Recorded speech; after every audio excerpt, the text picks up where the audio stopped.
Bismillahirrahmanirrahim. Assalamualaikum warahmatullahi wabarakatuh. May the peace, mercy, and blessings of Allah be with you. Hi everyone, how's it going? I hope you guys always in a good condition. Welcome to our class with me, Miss Tara. Everyone please prepare yourself, be ready, and let's go. So students, now we are at the third materials in this semester. So, sekarang kita udah sampai di materi ketiga pada semester kali ini. And yeah, we are going to discuss about expressing of intentions. Jadi ini materi kita. Kemarin kan sudah Miss berikan catatan ya. Insya Allah sudah dicatat semua. Kalau belum silahkan dicatat. Okay, in this material, there is 4 points. Ada 4 poin yang akan kita bahas. Yaitu yang pertama ada definition, kemudian ada social function, and then kinds of intention, and the last is language features of intention. Okay, now let's discuss one by one of the 4 points. The first one is definition. What is expressing of intentions? Apakah pengertian dari expressing of intention? Dari katanya saja kita sudah bisa menebak. Kalau expressing itu artinya adalah ungkapan, sedangkan intention itu adalah niat atau rencana atau harapan. So, expressing of intention is something that you want and plan to do. Atau kalau dalam bahasa Indonesia, expressing of intention itu adalah ungkapan yang digunakan untuk membicarakan sesuatu yang ingin kita lakukan atau kita rencanakan. Atau secara ringkasnya nih, expressing of intention itu adalah kayak ungkapan tentang suatu rencana atau suatu niat, gitu ya. Contohnya nih, besok saya akan pergi ke sekolah. Nah, itu kan masih sebuah rencana kan? Itulah yang disebut dengan expressing of intentions. Atau contoh lain nih, I'm going to visit my uncle house next week. Saya akan mengunjungi rumah paman saya minggu depan. Dari kedua contoh ini tadi, keduanya itu menggunakan kata akan. Akan di sini artinya adalah hal tersebut belum terjadi. Masih berupa rencana, masih berupa planning atau keinginan. Oke, itulah yang disebut dengan expressing of intentions. Nah, karena ini masih berupa rencana atau niat dan belum terjadi, jadi tenses yang digunakan dalam expressing of intention itu adalah simple future tense. Next ke poin yang kedua, yaitu tentang social functions atau fungsinya. What is the function of expressing of intentions? Apa sih fungsi dari expressing of intentions itu? So, fungsinya itu adalah to state plans or something intended to do in the future. Jadi, kalau dalam bahasa Indonesia artinya untuk menyatakan rencana atau sesuatu yang ingin dilakukan di masa depan. Oke, setelah kita bahas tentang definisi dan juga functionnya, sekarang kita next ke poin yang ketiga, yaitu tentang kinds of intentions atau macam-macam ungkapan tentang suatu niat atau rencana. There are 2 kind of intentions, jadi ada 2 macam. The first one, yang pertama yaitu asking for intentions atau ungkapan untuk menanyakan rencana. Jadi nih, kalau misalnya kalian mau bertanya tentang rencana teman kalian di masa depan, kalian bisa gunakan kalimat seperti what would you like to do? Apa yang ingin kamu lakukan? Atau what will you do? Apa yang akan kamu lakukan? Atau bisa juga what are you going to do? Apa yang akan kamu lakukan? Sama aja ya. Nah, ini juga bisa kalian tambahin. Kayak misalnya, what are you going to do after finished exams? Apa yang akan kamu lakukan setelah selesai ujian? Atau, what are you going to do after lunch? Apa yang akan kamu lakukan setelah makan siang? Atau bisa juga, any plan for the weekends? Ada rencana untuk akhir pekan? Oke, that's all. Itulah contoh-contoh dari ungkapan untuk menanyakan rencana. Sekarang kita yang kedua, yaitu telling of intentions atau ungkapan untuk menceritakan rencana. Jadi, kalau kita ingin menceritakan rencana kita bisa gunakan kalimat seperti I'm going to, saya akan bla bla bla. Misal, I'm going to visit my uncle house next week. Saya akan mengunjungi rumah paman saya minggu depan. Atau kita juga bisa gunakan I'm planning to, saya berencana untuk bla bla bla. Bisa kita tambahin I'm planning to cook on Sunday. Saya berencana untuk memasak pada hari Minggu.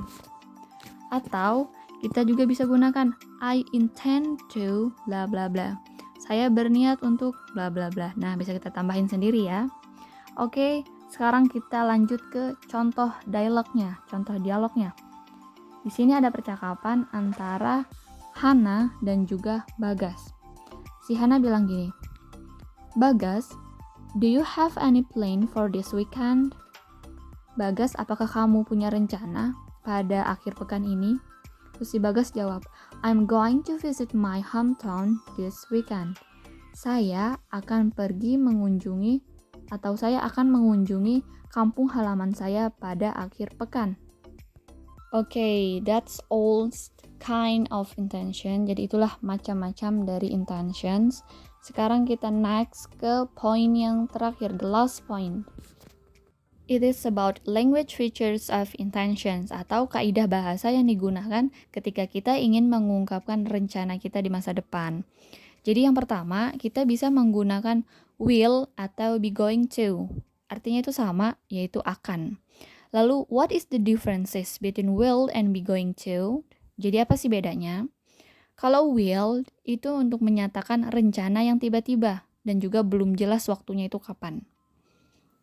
Sedangkan be going to, itu untuk menyatakan rencana yang sudah matang dan waktunya juga sudah direncanakan. Sudah ada waktunya itu kapan.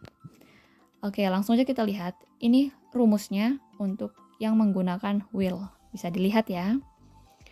Oke, kita langsung masuk ke contoh. Untuk kalimat positif, kita bisa mengatakan seperti I will go to Bali after pandemic. Saya akan pergi ke Bali setelah pandemi. Nah, di sini keterangan waktunya itu kan belum jelas.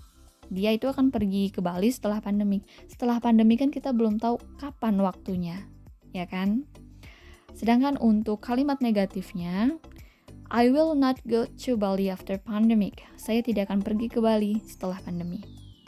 Kemudian untuk kalimat interrogatifnya atau kalimat tanyanya, will you go to Bali after pandemic? Apakah kamu akan pergi ke Bali setelah pandemi? Oke, that's all. Itu tadi yang menggunakan will. Sekarang kita beralih ke yang menggunakan be going to.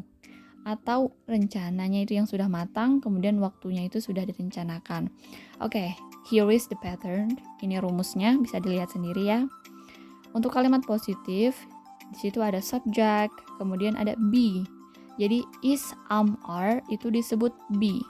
Be itu adalah kata kerja bantu. Kalian sudah tahu sendiri kan ya penggunaan be itu. Kalau untuk subject I, itu dia menggunakan be-nya itu adalah am. Sedangkan you, we, dan they itu menggunakan are. Sedangkan she, he, dan it menggunakan is. Oke, langsung aja kita ke contohnya. Yaitu yang kalimat positif. She is going to visit my house next week. Dia perempuan maksudnya, dia akan mengunjungi rumah saya minggu depan. Untuk kalimat negatif, she is not going to visit my house next week. Dia tidak akan mengunjungi rumah saya minggu depan. Kalimat tanyanya, is she going to visit my house next week? Apakah dia akan mengunjungi rumah saya minggu depan? Nah, gitu ya. Itu contoh penggunaan will dan juga be going to. Sekarang kita ke yang kedua, kaidah bahasa yang kedua, yaitu menggunakan would you like to, yang artinya adalah ingin. And then, untuk would you like to, itu digunakan untuk menyatakan keinginan atau rencana yang sudah matang, atau itu waktunya sudah direncanakan. Sama ya, kayak yang be going to. Lalu, penggunaan would you like to itu terkesan lebih sopan dibandingkan dengan kalau kita menggunakan I want to. Artinya kan sama-sama ingin. Tapi kalau yang would you like to itu lebih sopan. Oke, here is the pattern. Ini contohnya ya, bisa dilihat sendiri untuk kalimat positif, negatif, dan juga interrogatifnya. Kemudian kita langsung ke contoh. Di situ kalimat positifnya, my father, would you like to stay in Lampung next month? Ayahku atau ayah saya ingin tinggal di Lampung bulan depan. Untuk kalimat negatifnya, itu kita tambahin not. Jadi, my father would not like to stay in Lampung next month. Ayahku atau ayah saya tidak ingin tinggal di Lampung bulan depan. Dan kalimat tanyanya, would my father stay in Lampung next month? Apakah ayah saya ingin tinggal di Lampung bulan depan? Okay, students, that's all for the material in this meeting. I hope you all guys can understand for this material. Kalau masih belum paham, bisa ditanyakan di grup WA ya. And then, don't forget to do your tasks. You can see your tasks in the classroom right now. Tugas kalian hari ini sudah Miss upload di Google Classroom, jadi silahkan lihat Google Classroom masing-masing. And please guys, do it by yourself. Kerjakan sendiri-sendiri, okay? Happy learning everyone! So everyone, that's all for today. I hope you got my point. If not, please drop your question in the comments below. Don't forget to give thumbs up. Have a nice day. Assalamualaikum warahmatullahi wabarakatuh.